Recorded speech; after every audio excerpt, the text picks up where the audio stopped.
नमस्कार दोस्तों, स्वागत है आप सभी का आपके अपने YouTube channel S1 coaching centre में। फ्रेंड्स, आज के वीडियो में हम लोग एक बार फिर से आरआरबी एनटीपीसी सीबीटी 1 में पूछे गए जीके के कुल 40 क्वेश्चंस का डिटेल सॉल्यूशन करने जा रहे हैं, जिसमें आज की वीडियो में हम लोग 27 फरवरी 2021 शिफ्ट 1 में पूछे गए क्वेश्चंस को देखेंगे। बाकी शिफ्ट के वीडियो जिसने नहीं देखे हैं वो ऊपर का आई बटन या फिर चैनल के प्लेलिस्ट में जाकर के देख सकते हैं।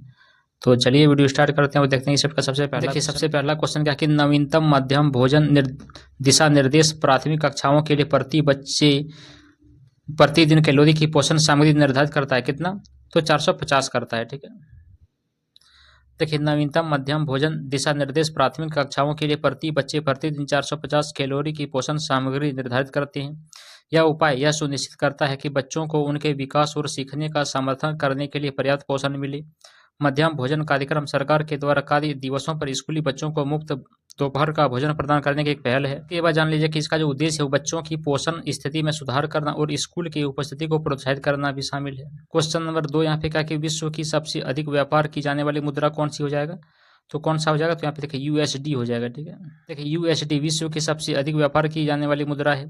यूएसडी या यूनाइटेड स्टेट्स डॉलर अंतर्राष्ट्रीय विनिमय में व्यापक रूप से उपयोग किया जाता है और विश्व की प्राथमिक डिजिटल मुद्रा है। एक वैश्विक मुद्रा के रूप में इसकी स्थिति संयुक्त राज्य अमेरिका की आर्थिक शक्ति से समर्थित है, जो विश्व की सबसे बड़ी अर्थव्यवस्थाओं में से एक है। बैंक फॉर इंटरनेशनल सेटलमेंट्स यानी कि BIS के अनुसार लगभग 88% विदेशी मुद्रा विनिमय में यूएसडी शामिल है। क्वेश्चन नंबर 3 यहाँ पे क्या कि गुरु पर्व किस सिख गुरु की जयंती के रूप में मनाया जाता है? तो ये गुरु नानक देव जी की जयंती के रूप में मनाया जाता है। देखिए गुरु पर्व यह एक सिख त्यौहार है जो 10 सिख गुरुओं की जयंती का जश्न मनाता है। गुरु नानक देव वह सिख धर्म के संस्थापक और 10 सिख गुरुओं में से ये पहले थे। उनका जन्म 15 अप्रैल 1469 को पाकिस्तान के तलवंडी में हुआ था, जिसे अब नानकाना साहिब के नाम से जाना जाता है। गुरु नानक देव की शिक्षाएं और दर्शन जो है समानता, निस्वार्थता और दूसरों की सेवा के सिद्धांतों पर आधारित है। उसके बाद जान लीजिए कि उन्होंने सच्चा और ईमानदार जीवन जीने के महत्व के बारे में उपदेश दिया और ईश्वर की एकता में विश्वास भी किया है। क्वेश्चन नंबर 4 यहाँ पे क्या है कि निम्न में से भारत के किस राज्य में छठ पूजा का त्यौहार मुख्य रूप से मनाया जाता है? तो ये बिहार राज्य हो जाएगा। देखिए छठ पूजा यह मुख्य रूप से बिहार राज्य में मनाया जाता है, जो भारत के पूर्वी भाग में स्थित है। यह 4 दिवसीय त्यौहार है जो सूर्य देव और उनकी पत्नी उषा की पूजा को समर्पित है। इस त्यौहार के दौरान भक्त सूर्य देव को प्रार्थना करते हैं और गंगा और यमुना जैसे पवित्र नदियों में डुबकी भी लगाते हैं।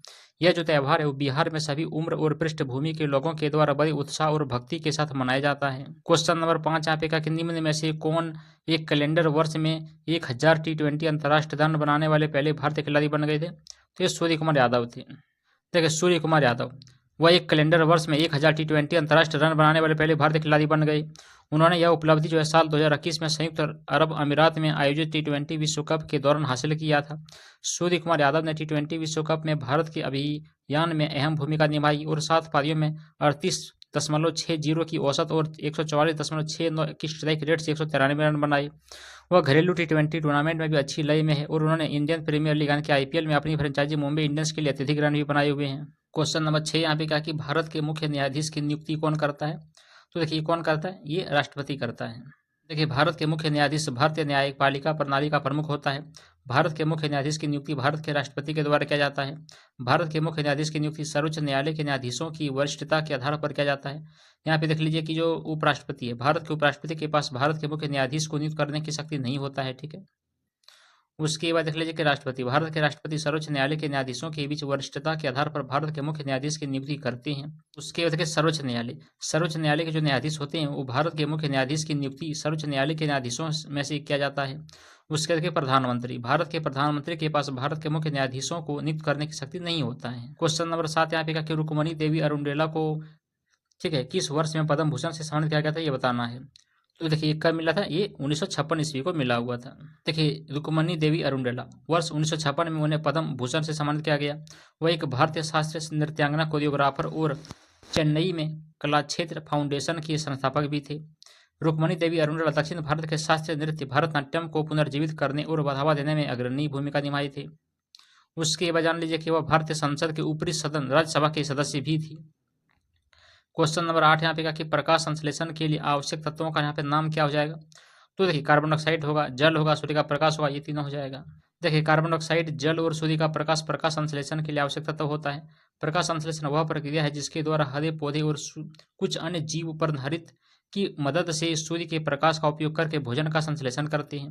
प्रकाश संश्लेषण के दौरान पौधे हवा से कार्बन डाइऑक्साइड और मिट्टी से जल अवशोषित करते हैं और सूर्य के प्रकाश की मदद से वे ग्लूकोज और ऑक्सीजन का उत्पादन भी करते हैं। उसके बाद जान लीजिए क्या है कि पौधों में हरा रंग द्रव्य पर्णहरित प्रकाश ऊर्जा को अवशोषित करने में महत्वपूर्ण भूमिका निभाता है ताकि प्रकाश संश्लेषण प्रक्रिया को चलाई जा सके इसके द्वारा। उसके बाद क्वेश्चन नंबर 9 यहाँ पे क्या कि 2018 में भारत के सर्वोच्च साहित्य का सम्मान ज्ञानपीठ पुरस्कार किसने जीता था? तो देखिए, ये किसने जीता था? ये जीता था अमिताभ घोष ने जीता था। ये देखिए, अमिताभ घोष को 2018 का ज्ञानपीठ पुरस्कार दिया गया जो भारत का सर्वोच्च साहित्यिक सम्मान है। यह पुरस्कार साहित्य में उनके उत्कृष्ट योगदान और उनके व्यापक कार्य के लिए दिया गया, जिसमें उपन्यास, निबंध और अन्य लेखन शामिल है। अमिताभ घोष अपने गहन और आकर्षक कहानी कहने के लिए जाने जाते हैं, जो अक्सर इतिहास, संस्कृति और पर्यावरण को एक साथ जोड़ती हैं। उनकी उल्लेखनीय कृतियों में the shadow lines, the glass palace और द इबिस ट्रिलॉजी शामिल है। क्वेश्चन नंबर 10 यहाँ पे क्या है कि ब्रिटिश भारत में पहला राष्ट्रवादी क्रांतिकारी आंदोलन से उभरा था। तो देखिए, कहाँ से उभरा था? तो बंगाल से उभरा था। देखिए, ब्रिटिश भारत में पहला राष्ट्रवादी क्रांतिकारी आंदोलन बंगाल से उभरा था। 19वीं सदी के अंत और 19वीं और 20वीं सदी के शुरुआत में बंगाल ब्रिटिश औपनिवेशिक शासन को समाप्त करने के उद्देश्य से क्रांतिकारी गतिविधियों का केंद्र बन गया। बंगाल में अनुशीलन समिति और युगांतर जैसे प्रमुख क्रांतिकारी समूह स्थापित हुए। इस आंदोलन में सशस्त्र प्रतिरोध, ब्रिटिश अधिकारियों की हत्या और बम हमले जैसी अलग अलग गतिविधियां शामिल थी। उसके बाद जान लीजिए कि बंगाल क्रांतिकारी आंदोलन में प्रमुख व्यक्ति अरबिंदो घोष, बागा जातिन और सूर्य सेन ये सब शामिल थे। क्वेश्चन नंबर 11 यहाँ पे कहा कि 2019 में विश्वविद्यालय खेलों में स्वर्ण पदक जीतने वाली पहली भारतीय महिला कौन थी? ये द्युति चंद थी। ठीक है, देखिए, द्युति चंद विश्वविद्यालय खेलों में स्वर्ण पदक जीतने वाली पहली भारतीय महिला है। उन्होंने यह उपलब्धि 2019 में हासिल की थी। विश्वविद्यालय खेल, जिसे विश्वविद्यालय खेल भी कहा जाता है, अंतर्राष्ट्रीय विश्वविद्यालय खेल महासंघ के द्वारा विश्वविद्यालय एथलीटों के लिए आयोजित एक अंतर्राष्ट्रीय बहु खेल आयोजन है। उसके बाद जान लीजिए कि द्युति चंद ने 100 मीटर स्प्रिंट स्पर्धा में स्वर्ण पदक जीता है। उनकी जीत ने भारतीय एथलेटिक्स में एक महत्वपूर्ण उपलब्धि का प्रतीक है, जो उन्हें देश के शीर्ष धावक में से एक के रूप में उजागर करती है। क्वेश्चन नंबर 12 यहाँ पे क्या कि फॉरवर्ड ब्लॉक पार्टी के संस्थापक कौन थे? तो देखिए, सुभाष चंद्र बोस थे। देखिए, सुभाष चंद्र बोस ने 1939 में फॉरवर्ड ब्लॉक पार्टी की स्थापना किया था। फॉरवर्ड ब्लॉक की स्थापना भारतीय राष्ट्रीय कांग्रेस के भीतर एक गुट के रूप में किया गया था। बोस का लक्ष्य कांग्रेस के भीतर राजनीतिक वामपंथियों को एकजुट करना और ब्रिटिश औपनिवेशिक शासन के खिलाफ लड़ने के लिए कट्टरपंथी तत्वों को एकजुट करना था। सुभाष चंद्र बोस एक प्रमुख स्वतंत्रता सेनानी और भारतीय स्वतंत्रता आंदोलन के एक प्रमुख व्यक्ति थे। वे भारत के लिए पूर्ण और तत्काल स्वतंत्रता में विश्वास करते थे, जो कांग्रेस के अन्य नेताओं के अधिक मध्यम दृष्टिकोण से अलग था। क्वेश्चन नंबर 13 यहाँ पे क्या कि निम्न में से कौन सा विभिन्न राष्ट्रीय के द्वारा अपनी अर्थव्यवस्था को मजबूत करने के लिए गठित आर्थिक समूह नहीं है? तो यहाँ पे देखिए, G7 भी है, सार्क भी है, G20 भी है, L8 ये नहीं हो जाएगा। देखिए, G7 विश्व की 7 सबसे बड़ी उन्नत अर्थव्यवस्थाओं वाला एक आर्थिक समूह है, जिसमें Canada, France, Germany, Italy, Japan, United kingdom और संयुक्त राज्य अमेरिका शामिल है। सार्क दक्षिण एशियाई क्षेत्र सहयोग संगठन, यानी कि south Asian association regional corporation इसका फुल फॉर्म होता है। दक्षिण एशियाई राष्ट्रों का एक संगठन है जिसका उद्देश्य आर्थिक और क्षेत्र एकाधिकार को बढ़ावा देना है। उसके बाद जान लीजिए कि G20 19 देशों और यूरोपीय संघ की सरकारों और केंद्र बैंकों के गवर्नर के लिए एक अंतर्राष्ट्रीय मंच है, जो वैश्विक आर्थिक स्थिरता से संबंधित मुद्दों को हल करने के लिए काम चलाता है। L8 एक स्थापित आर्थिक समूह नहीं है और अंतर्राष्ट्रीय आर्थिक मंचों में एक मान्यता प्राप्त इकाई के रूप में मौजूद नहीं होता है इसमें। क्वेश्चन नंबर 14 यहाँ पे क्या कि भारतीय नदी प्रणाली के कितने प्रकार हैं? तो देखिए, कितने प्रकार के हो जाएगा? ये 2 प्रकार का हो जाएगा। देखिए, भारतीय नदी प्रणाली 2 प्रकार की होती है। भारतीय नदी प्रणालियों को मोटे तौर पर हिमालय नदियां और प्रायद्वीप नदियों में वर्गीकृत किया गया है। हिमालय नदियां हिमालय में हिमनद और बर्फ के मैदानों से निकलती है और सदाबहार होती है। प्रायद्वीप नदियां मुख्य रूप से वर्षा से निर्मित होती है और इनका प्रवाह मौसमी होता है। वर्गीकरण उनके उद्यम, प्रवाह, स्वरूप और उनके द्वारा बनाए गए द्रोणी के प्रकार पर आधारित होता है। इसका क्वेश्चन नंबर 15 यहाँ पे कहा कि विश्व हिंदी दिवस प्रतिवर्ष मनाया जाता है। कब? तो देखिए, प्रतिवर्ष 10 जनवरी को मनाया जाता है। देखिए, विश्व हिंदी दिवस प्रति वर्ष 10 जनवरी को मनाया जाता है। यह दिन 1975 में आयोजित पहले विश्व हिंदी सम्मेलन की वर्षगांठ का प्रतीक है, जिसका उद्घाटन तत्कालीन भारत के प्रधानमंत्री इंदिरा गांधी ने किया था। सम्मेलन का उद्देश्य विश्व में हिंदी भाषा को बढ़ावा देना था। विश्व हिंदी दिवस राष्ट्रीय हिंदी दिवस से अलग है, जो भारत में हिंदी को आधिकारिक भाषा के रूप में अपनाने के उपलक्ष्य में 14 सितंबर को मनाया जाता है हर साल। उसके बाद क्वेश्चन नंबर 16 यहाँ पे देखेगा कि निम्न में से किस मछली में सिर, हड्डी, आंख या नाक नहीं होता है। तो देखिए, किस मछली में होता है? ये सितारा मछली में सब नहीं होता है। देखिए, सितारा मछली एक समुद्री जीव है जो एस्टेरॉइड वर्ग से संबंधित होता है। इसमें सिर, हड्डियां, आंखें या फिर नाक ये सब नहीं होते हैं, जो इसे समुद्री जीवों में अद्वितीय बनाता है। सितारा मछली अपने तारे के आकार के शरीर और खोई हुई भुजाओं को पुनर्जीवित करने की क्षमता के लिए जाने जाते हैं। उनके पास एक जल संवहन प्रणाली है जो उन्हें गति और भोजन में मदद करता है।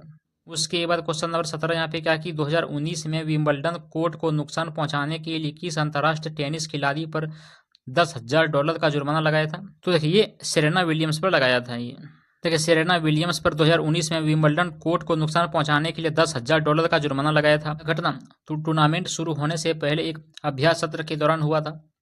विलियम्स विश्व की सबसे सफल टेनिस खिलाड़ियों में से एक है। उनके नाम कई ग्रैंड स्लैम खिताब भी हैं। यह जुर्माना उस वर्ष के टूर्नामेंट के दौरान लगाए गए सबसे बड़ी जुर्मानों में से एक था।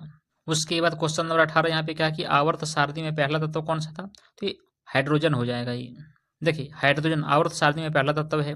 इसका परमाणु क्रमांक 1 होता है और इसे H प्रतीक के द्वारा दर्शाया जाता है। ये हाइड्रोजन सबसे हल्का और सबसे प्रचुर मात्रा में पाया जाने वाला रासायनिक तत्व है, जो ब्रह्मांड के तत्वीय द्रव्यमान का लगभग 75% बनाता है। इसके सबसे सामान्य समस्थानिकों में से एक प्रोटॉन और एक कोई भी न्यूट्रॉन नहीं होता है इसमें। उसके बाद जान लीजिए इसमें क्या होता है कि यह एक अधातु होता है और सामान्य परिस्थितियों में आमतौर पर एक द्विपरमाणु गैस यानी कि H2 के रूप में भी पाया जाता है। क्वेश्चन नंबर 19 यहाँ पे क्या है कि केंद्र सरकार की प्रसाद योजना किस पर केंद्रित है? तो देखिए, किस पर केंद्रित है? ये तीर्थ स्थल का विकास पर केंद्रित है। देखिए, तीर्थ स्थलों का विकास केंद्र सरकार के प्रसाद योजना का मुख्य उद्देश्य है। यह योजना तीर्थ केंद्रों में विश्व स्तरीय बुनियादी ढांचे का विकास करके पर्यटन आकर्षण को बढ़ाने का लक्ष्य रखता है। इसमें सुविधाओं में सुधार, बेहतर कनेक्टिविटी और पर्यटन को बढ़ावा देने के लिए स्थल के समग्र विकास जैसी अलग अलग पहल शामिल है। प्रसाद का पूरा रूप देखिए यहाँ पे क्या होता है? तीर्थ यात्रा, कायाकल्प और आध्यात्मिक संवर्धन अभियान है। यह योजना 2014-15 में पर्यटन मंत्रालय के द्वारा शुरू किया गया था। क्वेश्चन नंबर 20 यहाँ पे क्या है कि दिसंबर 2020 तक जम्मू और कश्मीर के उपराज्यपाल कौन थे? तो ये मनोज सिन्हा थे। देखिए, मनोज सिन्हा को 7 अगस्त 2020 को जम्मू और कश्मीर का उपराज्यपाल नियुक्त किया था। उन्होंने गिरीश चंद्र मुर्मू का स्थान लिया, जिन्होंने पद से इस्तीफा दे दिया था। अपनी नियुक्ति से पहले मनोज सिन्हा भारत सरकार में रेल राज्य मंत्री और संचार राज्य मंत्री के रूप में भी कार्यरत थे। उपराज्यपाल के रूप में वह जम्मू और कश्मीर के केंद्र शासित प्रदेशों के प्रशासन के लिए जिम्मेदार हैं, जिन्हें 31 अक्टूबर 2019 को एक राज्य में केंद्र शासित प्रदेश में पुनर्गठित किया गया था। उसके बाद क्वेश्चन नंबर 21 यहाँ पे क्या कि परमाणु भौतिकी के जनक के रूप में किसे जाना जाता है? तो देखिए, किसे जाना जाता है? तो रदरफोर्ड को जाना जाता है। देखिए, ई रदरफोर्ड को व्यापक रूप से परमाणु भौतिकी का जनक के रूप में जाना जाता है। उन्हें रेडियोधर्मिता के क्षेत्र में उनके काम के लिए 1908 में रसायन विज्ञान का नोबेल पुरस्कार मिला था। रदरफोर्ड के प्रयासों ने परमाणु के नाभिक संरचना का खोज किया था। उन्होंने परमाणु का रदरफोर्ड मॉडल प्रस्तावित किया, जिसमें परमाणु को इलेक्ट्रॉन से घिरे एक केंद्रीय नाभिक के रूप में वर्णित किया था। उसके बाद क्वेश्चन नंबर 22 यहाँ पे क्या कि बांग्लादेश एक स्वतंत्र देश के रूप में कब उभरा था? तो ये 1971 ईस्वी को उभरा था। देखिए, बांग्लादेश 1971 में एक स्वतंत्र देश के रूप में उभरा था। पाकिस्तान के खिलाफ स्वतंत्रता संग्राम के बाद, जिसे बांग्लादेश मुक्ति युद्ध के रूप में भी जाना जाता है, युद्ध 26 मार्च 1971 को शुरू हुआ और 16 दिसंबर 1971 को समाप्त हुआ, जब पाकिस्तानी सेना ने बांग्लादेश और भारत की संयुक्त सेना के सामने आत्मसमर्पण कर दिया था। शेख मुजीबुर रहमान को बांग्लादेश का संस्थापक नेता माना जाता है और उन्होंने इसके पहले राष्ट्रपति और बाद में प्रधानमंत्री के रूप में कार्य किया था। उसके बाद जान लीजिए कि युद्ध में जीत के तुरंत बाद अलग अलग देशों और अंतर्राष्ट्रीय संगठन के द्वारा बांग्लादेश की स्वतंत्रता को आधिकारिक तौर पर मान्यता दिया गया था। तब से देश प्रत्येक वर्ष 26 मार्च को अपनी स्वतंत्रता का स्मरण करता है, जिसे स्वतंत्रता दिवस के रूप में मनाया जाता है। उसके बाद क्वेश्चन नंबर 23 यहाँ पे कहा कि 25 अप्रैल 1945 को कितने सरकारी सैन फ्रांसिस्को में एक सम्मेलन के लिए मिली और संयुक्त राष्ट्र चार्टर का मसौदा तैयार करना शुरू किया था? तो ये 50 सरकारी सैन फ्रांसिस्को को मिला था। ठीक है, देखिए 25 अप्रैल 1945 को 50 सरकारियों सैन फ्रांसिस्को में एक सम्मेलन के लिए मिला और संयुक्त राष्ट्र चार्टर का मसौदा तैयार करना शुरू किया। इस बैठक ने संयुक्त राष्ट्र की स्थापना में एक महत्वपूर्ण कदम को चिन्हित किया, जो एक अंतर्राष्ट्रीय संगठन है जिसका उद्देश्य शांति और सहयोग को बढ़ावा देना है। संयुक्त संयुक्त राष्ट्र चार्टर पर 26 जून 1945 को हस्ताक्षर किए गए थे और यह 24 अक्टूबर 1945 को लागू हुआ था। उसके बाद जान लीजिए कि संयुक्त राष्ट्र के संस्थापक सदस्यों में पूरे विश्व के देश शामिल थे जो अलग अलग राजनीतिक, आर्थिक और सामाजिक प्रणालियों का प्रतिनिधित्व करते हैं। उसके बाद क्वेश्चन नंबर 24 यहाँ पे क्या कि निम्न में से कौन सा हार्मोन गर्भाशय को संकुचित करता है और गर्भाशय ग्रीवा को फैलाने के लिए उत्तेजित करता है? कौन हो जाएगा? ये ऑक्सीटोसिन हो जाएगा। ठीक है, ऑक्सीटोसिन। देखिए, ऑक्सीटोसिन एक हार्मोन है जो प्रसव और स्तनपान में महत्वपूर्ण भूमिका निभाता है। यह प्रसव के दौरान गर्भाशय को संकुचित करता है जिससे प्रसव की प्रक्रिया में सहायता मिलता है।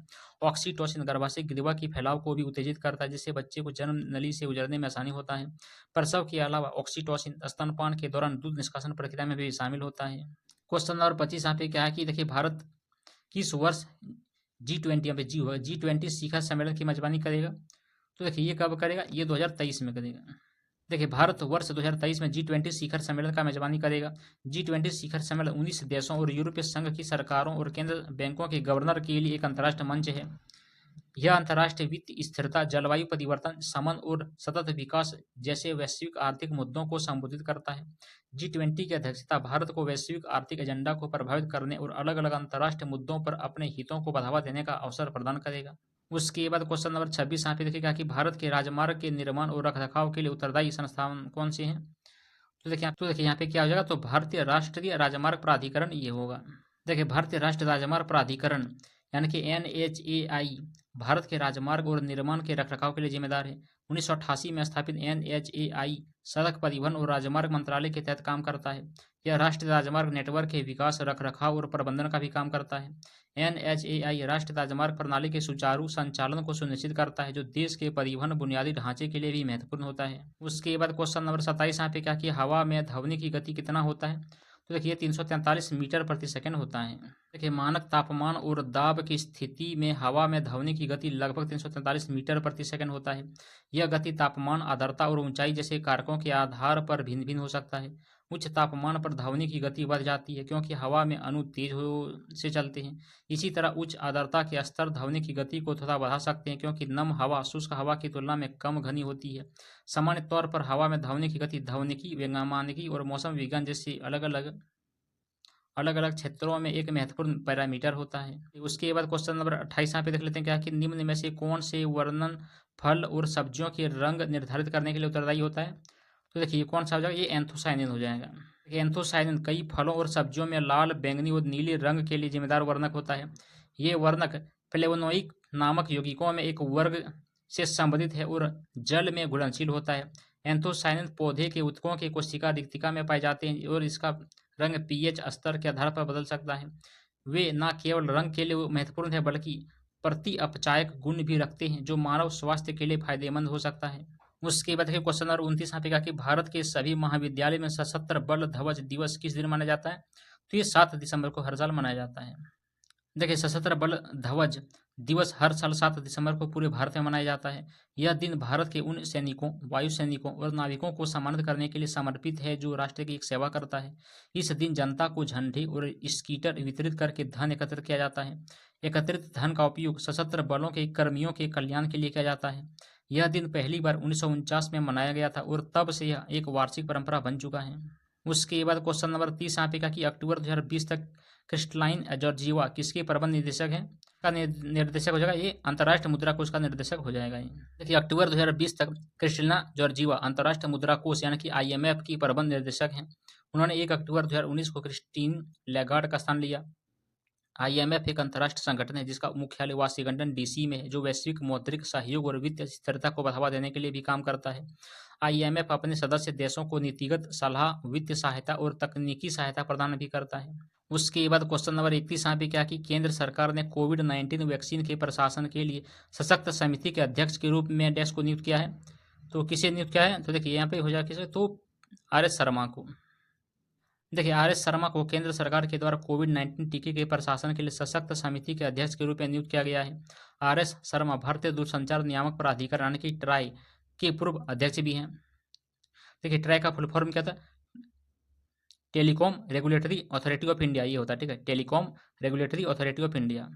उसके बाद जान लीजिए कि उनकी नियुक्ति का जो उद्देश्य है देश भर में कोविड-19 टीके के प्रभावी वितरण और प्रशासन को सुव्यवस्थित करना और देखरेख करना है। यह समिति यह सुनिश्चित करने में महत्वपूर्ण भूमिका निभाती है कि टीका सभी योग्य लाभार्थियों तक व्यवस्थित और संगठित तरीके से पहुंचा जा सके। उसके बाद क्वेश्चन नंबर 32 यहाँ पे क्या है कि मानव शरीर के पाचन तंत्र का कौन सा भाग नहीं है यहाँ पे। तो यहाँ पे देखिए मलाशय है, ग्रास नली है, ग्रसनी है, श्वास नली यहाँ पे नहीं हो जाएगा। श्वास नली पाचन तंत्र का हिस्सा नहीं है। पाचन तंत्र में मुंह, ग्रसनी, ग्रास नली, आमाशय, छोटी आंत, बड़ी आंत, मलाशय और गुदा ये सभी शामिल है। श्वास नली श्वसन तंत्र का हिस्सा है, पाचन तंत्र का नहीं होता है। मलाशय, ग्रास नली और ग्रसनी वास्तव में पाचन तंत्र के भाग होते हैं। उसके बाद क्वेश्चन नंबर 33 यहाँ पे कहा कि निम्न वाक्य किसने कहा था। भारतीय राष्ट्रवाद एक अभिजात वर्ग की घटना है, वकीलों, डॉक्टर और जमींदारों की रचना है। तो देखिए महात्मा गांधी जी ने कहा था। देखिए महात्मा गांधी को यह कथन कहा जाता है कि भारतीय राष्ट्रवाद एक अभिजातीय घटना है जो वकीलों, डॉक्टरों और जमींदारों की रचना है। गांधी भारतीय स्वतंत्रता आंदोलन में एक प्रमुख नेता थी और उनके विचार में अक्सर राष्ट्रवादी संघर्ष में अभिजात वर्ग की भूमिका पर प्रकाश डाला गया था। उन्होंने स्वतंत्रता के लिए आंदोलन में किसानों और श्रमिकों सहित व्यापक जनता को शामिल करने के महत्व को जोर दिया गया था। उसके बाद जान लीजिए कि यह दृष्टिकोण ब्रिटिश औपनिवेशिक शासन के खिलाफ भारतीय आबादी को जुटाने में गांधी के दर्शन और रणनीति का एक महत्वपूर्ण पहलू भी था। क्वेश्चन नंबर 34 यहाँ पे क्या कि अक्टूबर 2020 तक श्री शशि शंकर किसके मुख्य प्रबंध निदेशक थे। तो किसके थे, तो देखिए ओएनजीसी के थे। अक्टूबर 2020 तक श्री शशि शंकर ओएनजीसी के मुख्य प्रबंध निदेशक थे। ओएनजीसी का फुल फॉर्म जान लीजिए ऑयल नेचुरल गैस कॉर्पोरेशन हो जाएगा, ठीक है। देखिए oil and natural gas off corporation ये हो जाए ओएनजीसी का फुल फॉर्म। भारत की एक बहुराष्ट्रीय तेल और गैस कंपनी है। यह देश की सबसे बड़ी तेल और गैस अन्वेषण और उत्पादन कंपनी है। ओएनजीसी की स्थापना जान लीजिए कब हुआ था, 14 अगस्त 1956 को हुआ था, जो कि भारत सरकार के द्वारा किया गया था। कंपनी कच्चे तेल और प्राकृतिक गैस के अन्वेषण, विकास और उत्पादन में भी शामिल होता है। उसके बाद क्वेश्चन नंबर 35 यहाँ पे क्या कि 2019 में महिला फीफा फुटबॉल विश्व कप किस टीम ने जीता था। वे अमेरिका देश ने जीता था। ये अमेरिका महिला राष्ट्रीय सॉकर टीम ने 2019 में महिला फीफा फुटबॉल विश्व कप जीता था। यह जीत महिला विश्व कप के इतिहास में उनका चौथा खिताब था। फाइनल मैच 7 जुलाई 2019 को फ्रांस के लियो में आयोजित किया गया था, जहां अमेरिका ने नीदरलैंड को 2-0 के स्कोर से हराया था। फाइनल मैच में अमेरिकी टीम के लिए मेगन रापिनो और रोज लेवल ने गोल किए थे। उसके बाद जान लीजिए कि अमेरिकी टीम का कोच जिल एलिस थी, जिन्होंने 2015 में महिला विश्व कप में टीम का जीत दिलाया था। क्वेश्चन नंबर 36 यहाँ पे क्या है कि भारत जल प्रभाव शिखर सम्मेलन 2019 किस राज्य या शहर में आयोजित किया गया था। ये न्यू दिल्ली में ये आयोजित किया गया था। भारत जल प्रभाव शिखर सम्मेलन 2019 दिल्ली में आयोजित किया गया था। यह शिखर सम्मेलन जल से संबंधित मुद्दों और समाधानों पर चर्चा करने का एक मंच है, जिसका उद्देश्य पूरे विश्व के हितधारकों का एक साथ लाना है। शिखर सम्मेलन जल प्रबंधन के विभिन्न पहलुओं पर केंद्रित है, जिसमें संरक्षण, स्थिरता और नीतिगत ढांचे शामिल है। उसके बाद जान लीजिए कि यह जल संसाधन प्रबंधन के संबंध में ज्ञान और सर्वोत्तम प्रथाओं के आदान प्रदान का अवसर भी प्रदान करता है। क्वेश्चन नंबर 37 यहाँ पे क्या कि सड़क परिवहन और राजमार्ग मंत्रालय के अनुसार राष्ट्र के राजमार्ग भारत के कुल सड़क यातायात का कितना प्रतिशत वहन करता है। तो ये 50% वहन करता है। तो देखिए ये कुल प्रतिशत का 40% ही वहन कर पाता है इसमें। देखिए सड़क परिवहन और राजमार्ग मंत्रालय के अनुसार राष्ट्रीय राजमार्ग भारत के कुल सड़क यातायात का 40% वहन करते हैं। राष्ट्रीय राजमार्ग राष्ट्र के बुनियादी ढांचे के लिए महत्वपूर्ण है, जो प्रमुख शहर, बंदरगाह और आर्थिक केंद्रों को जोड़ते हैं।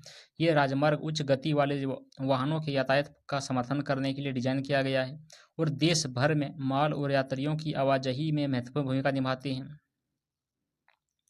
उसके बाद जान लीजिए कि कुल सड़क नेटवर्क का केवल 2% होने के बावजूद राष्ट्रीय राजमार्ग अपने रणनीतिक महत्व के कारण असमान मात्रा में यातायात को संभालते हैं। उसके बाद क्वेश्चन नंबर 38 यहाँ पे क्या कि गुरुत्वाकर्षण का नियम किसने दिया था।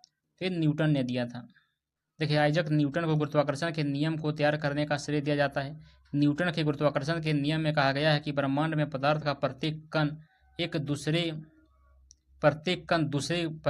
को एक बल से आकर्षित करता है और जो उनके द्रव्यमान के गुणनफल के समानुपाती होता है और उनके केंद्रों के बीच के दूरी के वर्ग के व्युत्क्रमानुपाती होता है।